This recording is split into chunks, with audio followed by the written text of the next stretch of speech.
পবিত্ৰ শাওণ মাহৰ প্ৰথমটি সোমবাৰ আৰু এই সোমবাৰ দিনটোতে আমি এভাগ শিৱ পূজা আয়োজন কৰিছোঁ। যোৱা বছৰৰ দৰেই দুটামান সৰু সৰু ক্লিপ ৰাখিম আৰু আগবঢ়াম, মানে পাছত চাই ভাল লাগিব আৰু আশা কৰিছোঁ মহাদেৱে সকলোকে কৃপা কৰক।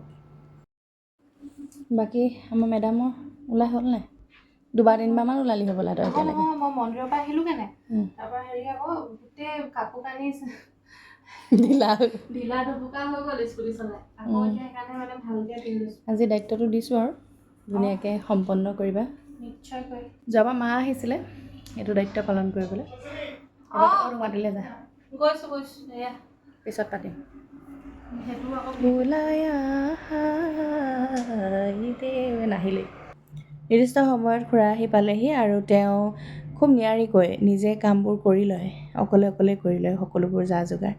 তাৰপিছত ঠাই মোহাৰ পৰা আদি কৰি এনেকৈ চাহ তাহ দিয়া এনেকুৱা লাগতিয়াল কামবোৰ উপাসনাই কৰি আগবঢ়াই নিলে আৰু নিৰ্দিষ্ট সময়ত পূজাৰ আয়োজন হৈ গ'ল যিহেতু পূজা আৰম্ভ কৰাৰ আগতে তেওঁলোকক আকৌ এবাৰ চাহ খাই ল'বলৈ ক'লোঁ।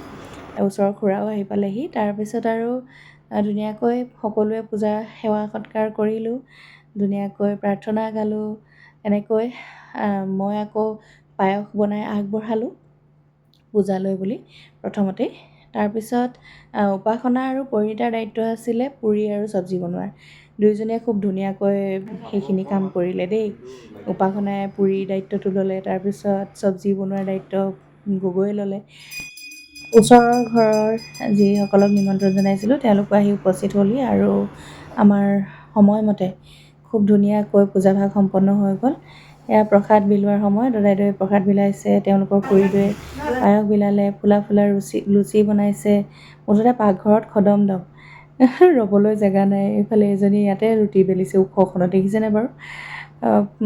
খুব সুন্দৰকৈ এই বছৰটোৰ বাবে এই কামখিনি হৈ গ'ল আৰু ভকত যোৱাৰ পাছত আমি আটায়ে সকলোৱে ঘৰুৱাভাৱে আৰু বহি খোৱা বোৱা কৰিলোঁ। বেছিকৈ কাকো নিমন্ত্ৰণ জনোৱা নাই, মাত্ৰ পূজাভাগ ধুনীয়াকৈ সম্পন্ন হৈ যোৱাটোৱে বিচাৰিছিলোঁ আৰু সেয়াই হ'ল।